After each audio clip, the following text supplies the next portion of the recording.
Bom dia, mais uma manhã com Deus, priorizando a palavra de Deus. E nesta manhã do dia 24 de maio, nós vamos meditar de Jó, do capítulo 32 ao capítulo 34. E que a paz do Senhor encha o teu coração nesta manhã. Até o capítulo 31, nós vimos a interação de Jó com 3 amigos. Isso mesmo, que já é bem conhecido aqui da gente, não é? Nós estamos falando de Elifaz, Bildade e Zofar. Então, nós vimos essa interação, eles falavam, Jó respondia, eles falavam, Jó respondia. E agora, no capítulo 32, nós vamos ver o último dos amigos, né? Porque era 4 amigos. Nós vamos ver a figura de Eliú falar pela primeira vez. E aqui Eliú vai trazer um novo ponto de vista. Enquanto os 3 amigos diz que o sofrimento de Jó é decorrente de um pecado passado, que ele não confessou, né?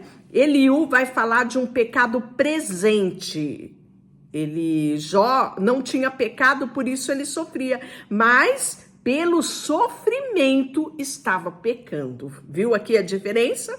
Pois é, Jó se tornou, segundo a visão de Eliú, arrogante por defender a sua inocência. Eliú quer levar Jó a ter aqui, né, um olhar diferente para o sofrimento, de que há um propósito maior, né? Mas veja só como ele vai falar a respeito destas coisas. Os 3 amigos de Jó pararam de lhe responder, pois ele insistiu em dizer que era inocente. Então Eliú, filho de Baraquei, isso mesmo, o Buzita, da família de Raão, ficou irado, indignou-se porque Jó se achava mais justo do que Deus. Também indignou-se com os 3 amigos de Jó, pois não conseguiam responder aos seus argumentos, a fim de demonstrar que Jó estava errado. Eliú havia esperado os outros falarem, pois eram mais velhos do que ele. Mas quando viu que não tinha mais nada a dizer, expressou a sua indignação. Assim, Eliú, filho de Baraquel, o Buzita, disse: eu sou jovem e vocês são idosos. Por isso me contive e não dei a minha opinião. Pensei, os mais velhos devem falar, pois a sabedoria vem com o tempo. Contudo, há um espírito dentro de cada um, e o sopro do Todo-Poderoso que lhe dá vida e entendimento. Nem sempre os de mais idade são sábios, às vezes os velhos não entendem o que é justo. Portanto, ouça-me, e eu lhe direi o que eu penso. Esperei todo esse tempo, ouvindo seus argumentos atentamente, observando enquanto procuravam palavras. Dei-lhes toda a atenção, mas nenhum de vocês provou que Jó está errado, nem respondeu aos seus argumentos. Não venham me dizer, ele é sábio demais para nós, só Deus pode convencê-lo. Se Jó tivesse discutido comigo, eu não teria respondido como vocês. Estão aí perplexos, sem resposta, sem terem mais o que dizer? Devo continuar a esperar agora que se calaram? Devo também permanecer em silêncio? Não, darei a minha resposta. Também expressarei a minha opinião, pois tenho muito a dizer. E o Espírito em mim me impulsiona a falar. Sou como um barril de vinho sem respiradouro, como uma vasilha de couro prestes a se romper. Preciso falar para ter alívio? Sim, deixe-me responder.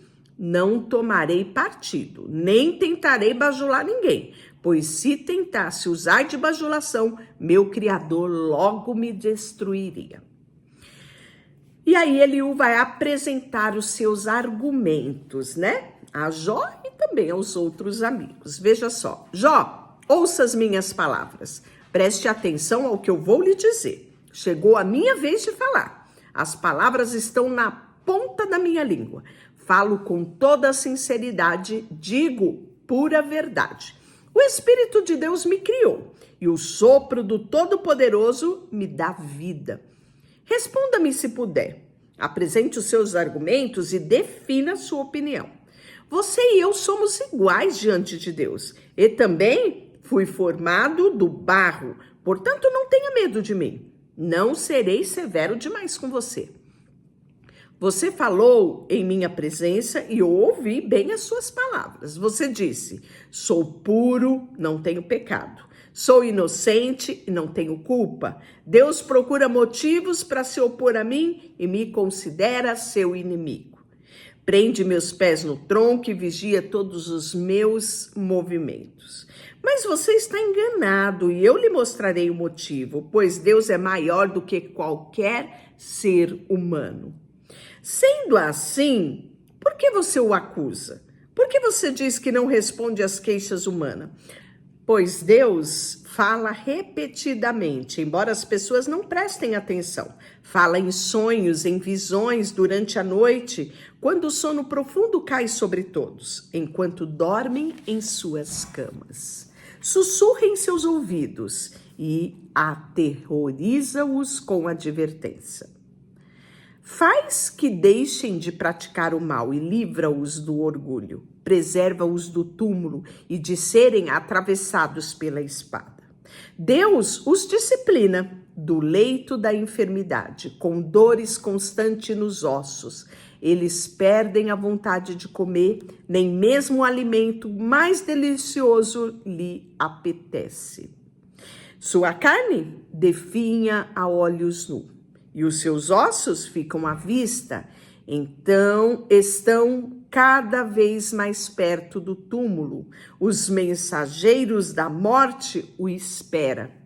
Mas, se dos milhares anjos do céu aparecer para interceder por alguém e declarar o justo, Deus está de compaixão e dirá, livre-o do túmulo, pois encontrei resgate para a sua vida. Então, seu corpo tornará saudável como de um menino e será forte e jovem outra vez. Quando ele orar a Deus, será aceito. Deus o receberá com alegria e restituirá a condição de justo. Ele declarará aos seus amigos, pequei, perverti, que é correto, mas não valeu a pena. Deus me livrou do túmulo, agora minha vida contempla a sua luz. Sim, Deus faz essas coisas acontecerem, repetidas vezes com pessoas. Ele as livra da sepultura para que desfrutem de luz e da vida. Preste atenção, Jó. Fique quieto, ouça-me, pois tenho tantas coisas para falar. Mas se você tem algo a dizer, responda.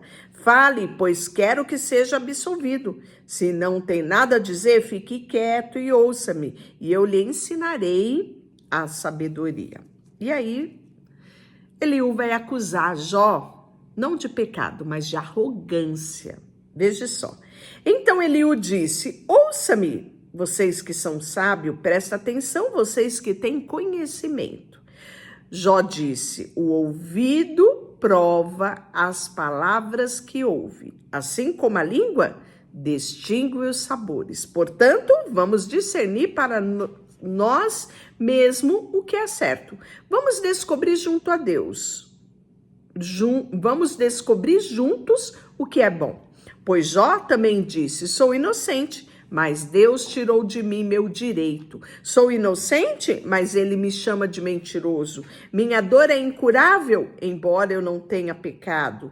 Diga-me alguma vez se houve um homem como Jó, como cede por palavras irreverentes, escolhe como companheiros o que praticam mal e anda com homens perversos? Chegou até a dizer, por que despedaçar meu tempo tentando agradar a Deus? Ouça-me, vocês que têm entendimento, Deus não peca de forma alguma, o Todo-Poderoso não pratica o mal, ele retribui a cada um de acordo com os seus atos, trata as pessoas como merece, na verdade, Deus não fará o mal. O Todo-Poderoso não cometerá injustiça. Quem entregou a terra aos cuidados de Deus? Quem fez responsável por todo mundo? Deus Se Deus retirasse o seu espírito e removesse o seu sopro, toda a vida cessaria. A humanidade viraria pó. Portanto, se você é sábio, ouça-me. Preste atenção ao que eu digo. Acaso Deus poderia governar se odiasse a justiça? Acaso Deus poderia governar se odiasse a justiça? Você pretende condenar o juiz todo-poderoso? Ele diz aos reis: vocês são perversos, e aos nobres, vocês são injustos. Para Deus não importa a posição da pessoa, ele dá mais atenção aos ricos que aos pobres, pois todos foram criados por ele. Ou seja, ele não dá atenção mais aos ricos nem aos pobres, porque todos foram criados por ele. Verdade simples, mas tão significativa, não é? Morrem de repente, falecem ao meio da noite. Os poderosos são removidos sem ajuda de mãos humanas, pois Deus observa como as pessoas vivem. Ele vê tudo o que fazem. Não há escuridão densa o bastante onde o perverso possa se esconder de seus olhos. Não são as pessoas que decidem o momento em que comparecerão diante de Deus para serem julgados. Ele destrói os poderosos sem consultar ninguém e se põe outros em seu lugar. Ele sabe o que fazem e à noite derruba e os destrói. Ele os fere porque são poderosos, ele fere porque são perversos e o castiga em público para que todos vejam, pois deixam de segui-lo e não têm respeito algum pelos seus caminhos. Fazem os pobres clamar, chamar a atenção de Deus, e ele ouve os gritos dos aflitos. Mas se ele permanecer calado, quem o criticará? Quando ele esconde o rosto, ninguém pode encontrá-lo, nem indivíduo e nem nação. Ele impede que os ímpios governem, para que não sejam uma cilada para o povo. Porque ninguém diz a Deus: pequei, mas não voltarei a pecar? Ou não sei qual foi o meu erro, mostra-me o que fiz de errado e deixarei de fazê-lo de imediato? Acaso Deus deve adaptar-se à justiça dele e às suas exigências? Você o rejeitou.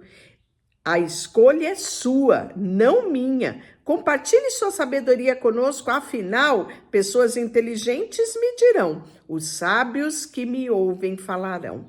Jó fala por ignorância, suas palavras não fazem sentido.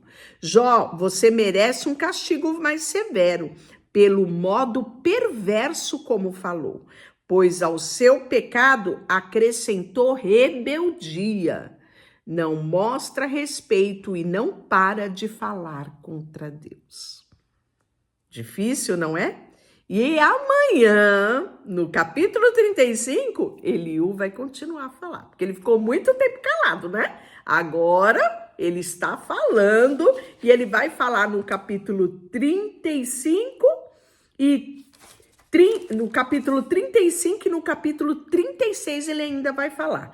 Mas nós já temos coisas boas aí pela frente, porque o Senhor vai falar com Jó. Deixa eu orar por você. Senhor, nesta manhã, colocamos diante de Ti o nosso coração, a nossa vida, tudo que temos e tudo que somos. Em nome de Jesus, amém. E Deus te abençoe. Não esqueça de compartilhar esse vídeo. Dá aquele joinha, isso ajuda o canal.